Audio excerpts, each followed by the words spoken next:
Are you tired of being taken advantage of, overlooked, and undervalued despite playing by the rules? Let's challenge the comforting lie you've been sold, that morality and virtue alone can protect you in a world dominated by ruthless ambition. Morality alone is a death sentence. If you genuinely believe that fairness and integrity guarantee respect and success, you are setting yourself up for inevitable disappointment.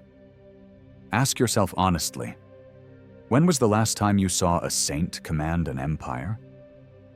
History does not celebrate the virtuous. It immortalizes conquerors who reshape reality according to their own relentless ambitions. Machiavelli articulated this uncomfortable yet undeniable truth clearly. Men are so simple and yield so readily to the wants of the moment that he who will trick will always find another who will suffer to be tricked. Reflect deeply on your own experiences. How many times have you placed others' interests above your own, sacrificing your potential to maintain harmony? How often have you absorbed insults silently to keep the peace, only to watch opportunists shamelessly seize what rightfully belonged to you? Society conditions us to associate assertiveness with aggression and strategic thinking with corruption. This belief system binds you in chains of impotence, ensuring you remain passive and easily manipulated. The harsh reality is this: the world does not reward purity. It rewards those who are adept at bending circumstances to their advantage. Life is a competitive arena filled with individuals willing to exploit morality's weaknesses. To thrive, one must understand this truth not just intellectually, but practically, applying it in daily interactions and strategic decisions. Machiavelli's The Prince is often misunderstood as a manual endorsing tyranny and amorality. Yet its essence is profoundly pragmatic, a survival guide for those who see clearly. Machiavelli observed human nature as a perpetual conflict driven by greed, fear, envy, and ambition. To successfully navigate this battlefield, two crucial principles must become second nature to you. Appearance trumps reality. Power is taken, not given. Your fundamental error lies in the presumption that others adhere to your ethical standards. They don't. As you wrestle internally over actions you deem unethical, your competitors are moving swiftly, exploiting your hesitations and uncertainties. They leverage flattery and charm to disarm you, sabotaging your efforts behind closed doors while publicly praising your virtues. Your transparency and honesty become their greatest weapons, turned relentlessly against you. Meanwhile, your passivity confines you to the sidelines, perpetually awaiting rewards that will never manifest. Life does not generously distribute prizes to the deserving. It distributes power and influence to the strategically aggressive. The mistake you repeatedly make is equating ruthlessness with immorality.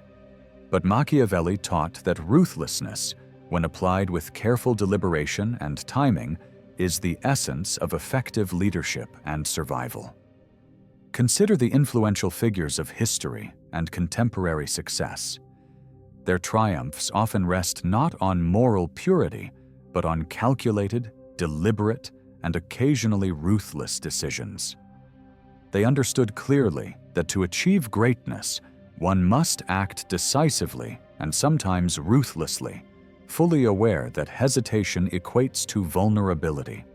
Morality is a noble ideal, but an ineffective shield in the brutal theater of ambition. Embrace the uncomfortable truth Machiavelli presented. Morality is best used strategically, selectively, and with full awareness of its limitations. Power is never passively received. It is actively claimed by those courageous enough to cast aside the delusions of unconditional goodness and instead adopt calculated pragmatism. Ultimately, the choice is yours. Remain comfortably deluded and powerless, or accept reality as it is, and transform yourself into someone who shapes it deliberately, decisively, and unapologetically. Machiavelli wrote, "Everyone sees what you appear to be. Few experience what you really are."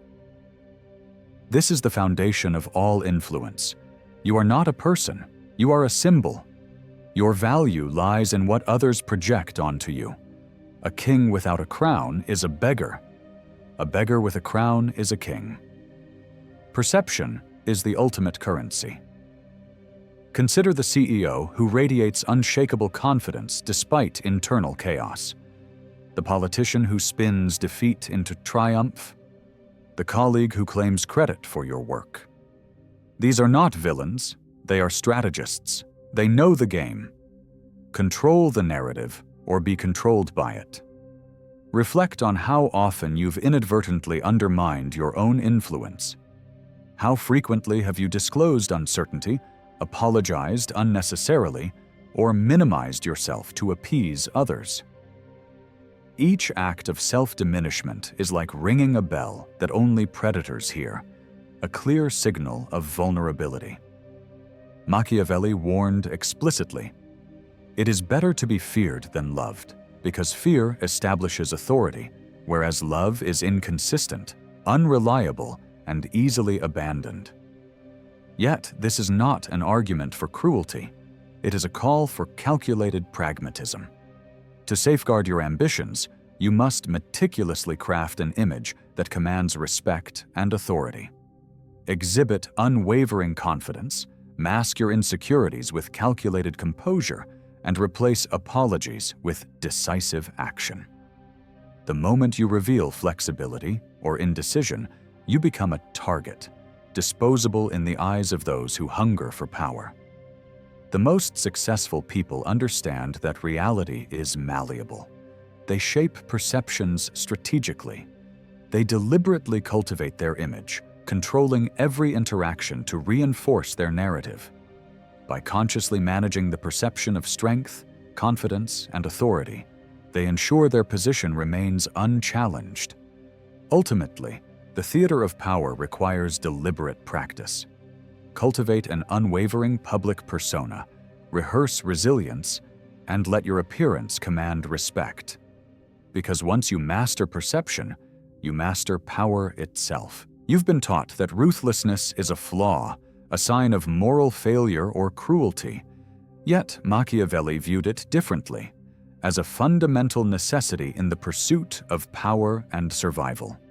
The difference between a martyr and a victor often boils down to one decisive act: the willingness to do what others will not, even when it appears ruthless or harsh. Think of Cesare Borgia, the ruthless archetype of Machiavelli's ideal ruler. He didn't rise to power in Italy by adhering to ethical norms.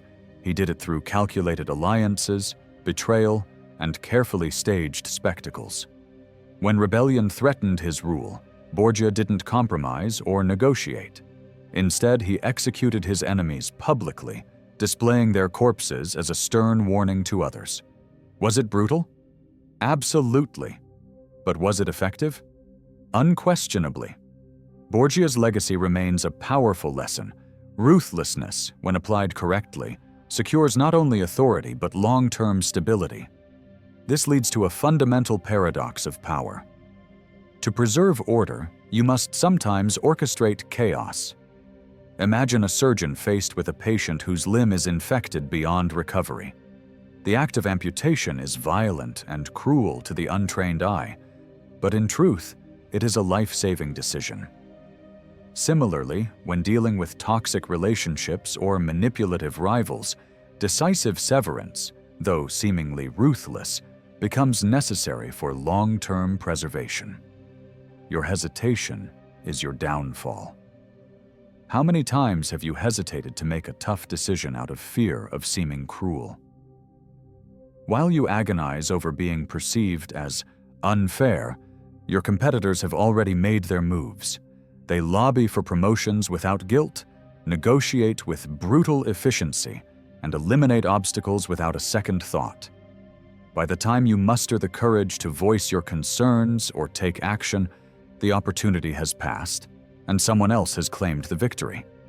Machiavelli understood that ruthlessness is not inherently evil.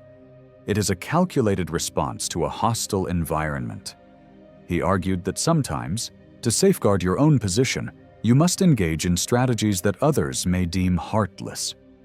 In truth, it is not cruelty for cruelty's sake. It is pragmatism. Strategic ruthlessness is not about malice. It is about prioritizing the greater good. Whether that's your personal success, the survival of your vision, or the protection of your inner circle. But how do you wield ruthlessness without losing your integrity? The answer lies in intention and timing. Ruthlessness should not be your default state, but a tool you wield only when necessary. A ruler who is ruthless without cause becomes a tyrant, while one who balances mercy with severity is both respected and feared. To act ruthlessly when the situation demands is to demonstrate strength. To do so without cause is to invite rebellion. Strategic ruthlessness also requires you to master emotional discipline. Emotional reactions, especially anger or spite, cloud judgment and lead to reckless decisions. True ruthlessness is calculated, devoid of emotional entanglement, and aimed solely at achieving a well-defined objective.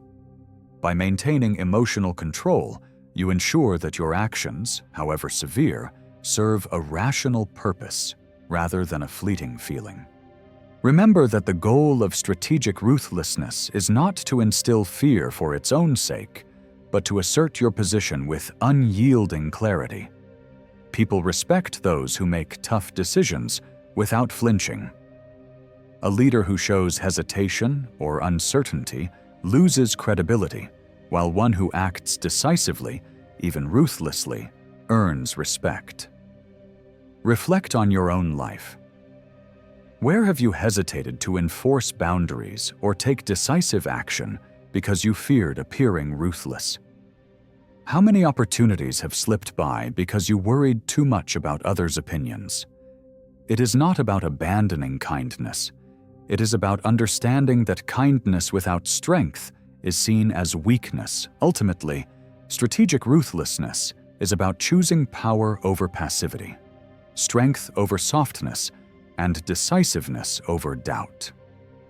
It is not about abandoning your morals, but adapting them to a world that rewards resilience and clarity over sentimentality.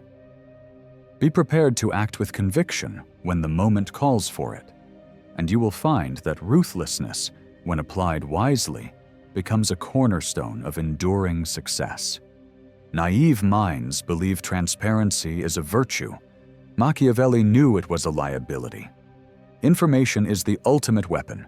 Share too much, and you arm your enemies. Share too little, and you isolate yourself. The key is to dispense truth selectively, like a banker rationing gold. Consider how rulers maintain power. They hoard secrets, spread disinformation, and cultivate spies. They know knowledge is not just power, it is control. When you reveal your plans, you surrender leverage. When you confess weaknesses, you invite exploitation. The key to maintaining control is to always be the one who knows more than they reveal. Speak with purpose, and when you choose to disclose information, make sure it serves your strategic interests. Think about it. How many times have you confided in someone only to have your words twisted or used against you? Perhaps you thought a friend would keep your secret, only to learn later that your trust was misplaced. Or you gave a colleague insight into your next move, and they used that knowledge to position themselves ahead of you. These experiences are not coincidences. They are lessons. Lessons that Machiavelli emphasized. Speak little, observe much. In the workplace, information becomes a currency exchanged for influence. Your ideas, your plans, even your doubts, all can be weaponized if handed to the wrong person. Think of a manager who subtly hints at upcoming changes, testing reactions without revealing too much, or a politician who carefully crafts statements, revealing just enough to shape public perception while withholding the full story. A strategic leader knows when to share and when to remain silent. It's not about withholding for the sake of secrecy, it's about controlling the narrative. Information, when used correctly, can manipulate perceptions and guide outcomes. Leaders who master this art project an air of mystery that keeps others guessing and second-guessing. They know that certainty from others often means overexposure. By remaining enigmatic, they protect their interests and position. Consider historical examples. Julius Caesar was renowned not just for his military acumen, but for his strategic communication. He wrote dispatches from his campaigns, carefully crafting narratives to maintain support in Rome. He revealed victories, concealed setbacks, and always kept his political rivals uncertain about his true intentions. This strategic control of information was not deception. It was preservation. Machiavelli would argue that your willingness to share your intentions makes you vulnerable. The key is to gauge the situation. Does sharing your plan advance your position, or does it expose you to risk? By mastering the art of selective disclosure, you maintain the upper hand. Remember, people naturally seek certainty. When they can't decipher your motives or predict your next move, they hesitate, allowing you to set the terms of engagement. Reflect on your own life. How often have you revealed too much, only to regret it later? How many times have you laid out your plans, thinking transparency would earn respect, only to watch others use your honesty to their advantage? These mistakes stem not from malice, but from misunderstanding the nature of power. Mastering the currency of information means knowing what to reveal, what to conceal, and how to let others fill the gaps with their own assumptions. The less they know of your hand, the more they'll fear it. Control the flow of information, and you control the flow of power. By embracing this strategy, you shield yourself from manipulation while subtly guiding the perceptions and actions of those around you. Vulnerability is a luxury you cannot afford. Machiavelli wrote, "The wise man does at once what the fool does finally." Emotions cloud judgment. They are the fog through which your enemies will ambush you. Those who allow their emotions to dictate their actions lose the capacity to strategize, react rationally, and make decisive choices.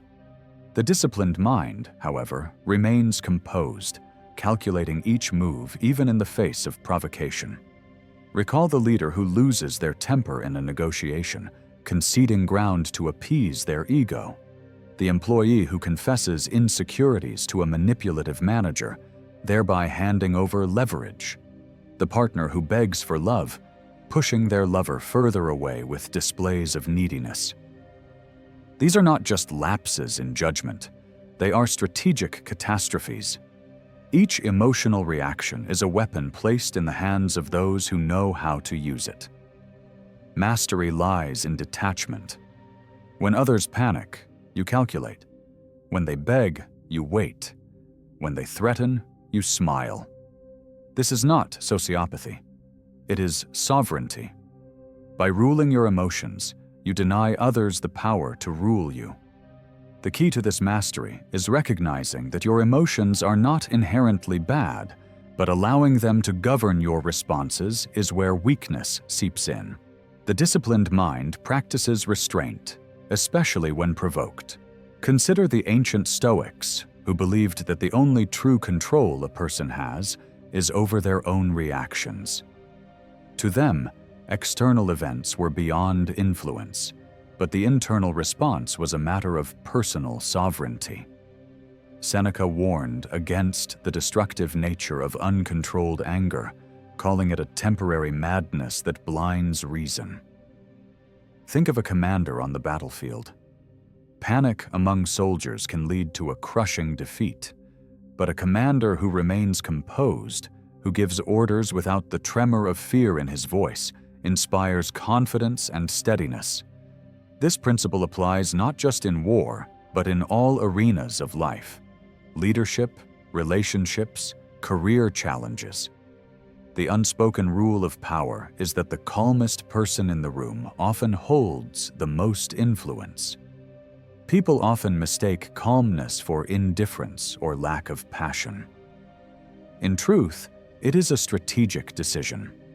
When others see that you are not easily rattled, they begin to respect your presence.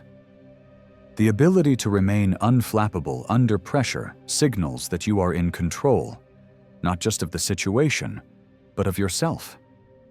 Your enemies will always look for your emotional weak points, areas where a slight nudge might provoke a reaction. By training yourself to respond with deliberate calm, you turn their efforts into frustration. They waste energy attempting to provoke you while you conserve your strength, ready to strike when it truly counts. Developing this discipline requires consistent practice. Begin with small tests of patience. Let minor irritations pass without reaction. Gradually escalate your resilience by consciously maintaining your composure during heated debates or stressful scenarios. Train yourself to breathe, to pause, to think before reacting. Over time, this discipline becomes second nature, and your reputation for emotional control becomes part of your power. Remember, emotion itself is not the enemy. It is your attachment to reacting impulsively that undermines your strength. Emotional intelligence does not mean suppressing feelings, but mastering how and when they are expressed.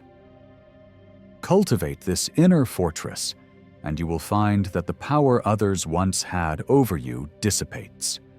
You become the architect of your own responses, a leader who remains calm while others lose their way. By choosing discipline over reaction, you assert your dominance in any situation. Let them speculate about your thoughts while you remain unreadable. That ambiguity grants you an advantage, making you the strategist while they are merely reactors. Master the discipline of emotion, and you master the art of enduring power. Machiavelli never advocated for tyranny. He argued for kindness with teeth, generosity that reinforces authority, mercy that signals strength. A leader who rewards loyalty lavishly ensures future obedience. One who pardons enemies strategically appears magnanimous, not weak. The key lies in the balance between compassion and control. True kindness, when strategically applied, becomes an instrument of power rather than of vulnerability. Your error is giving without boundaries. You say yes to devalue your time. You forgive to avoid conflict. You sacrifice to buy affection. But unregulated kindness is perceived as desperation. It teaches others to take, not to respect. In the pursuit of power, blind generosity is not seen as noble. It is seen as exploitable. The moment your kindness lacks discernment, you are no longer seen as benevolent, but as weak and easy to manipulate. True power balances generosity with consequence. Help those who earn it, punish those who test you, and abandon those who drain you. As Machiavelli warned, he who becomes a prince by the favor of the people must keep them friendly, but he who becomes prince against the people must first seek to weaken them. In other words, kindness must be wielded in a way that commands respect, not pity. Think of the leader who rewards loyalty not out of obligation, but as a strategic investment. When kindness becomes transactional rather than unconditional, it ceases to be a vulnerability. The mistake many make is in giving without expectation, hoping that goodwill alone will solidify loyalty. Machiavelli teaches that loyalty must be secured not just with favor, but with fear of loss. Those who receive must know that their privileges can be revoked if they falter. History is filled with examples of rulers who misunderstood the dynamics of kindness. King Lear, in Shakespeare's tragedy, divided his kingdom among his daughters out of love and trust, only to be betrayed and abandoned. His mistake was mistaking familial affection for steadfast loyalty. In contrast, a strategist understands that rewards must be proportional to loyalty demonstrated, not simply given on a whim.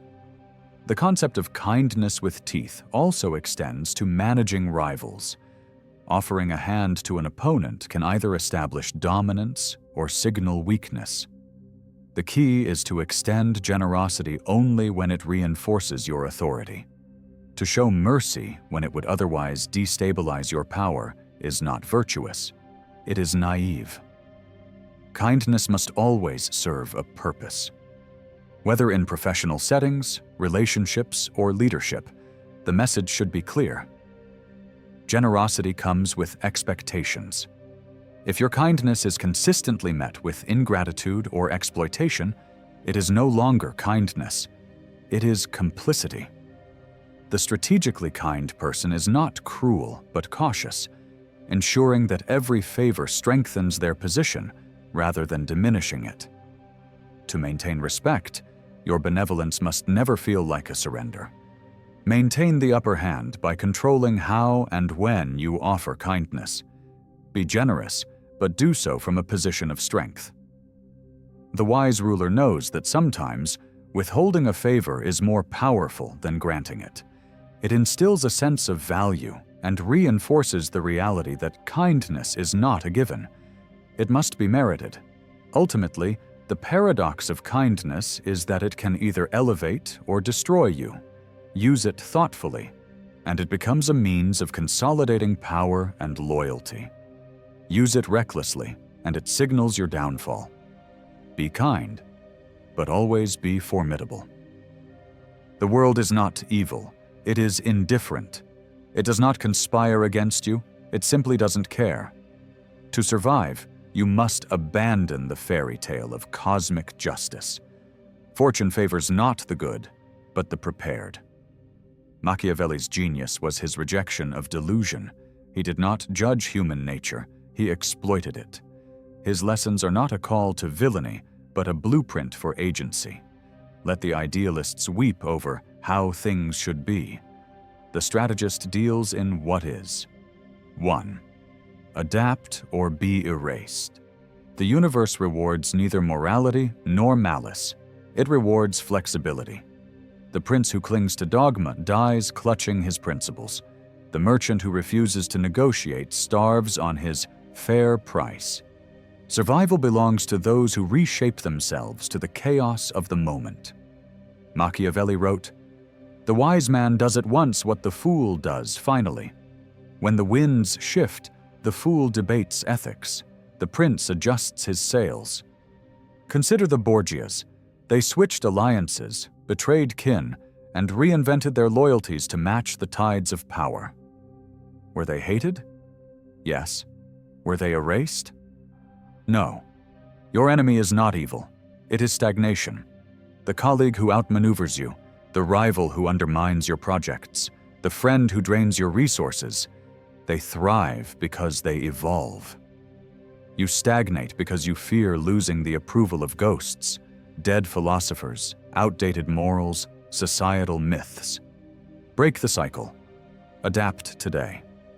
2. Rule your narrative, or be ruled by others' power, is not taken, it is performed. Every interaction is a stage. Your co-workers, lovers, and enemies are not judging your character. They're devouring the story you feed them.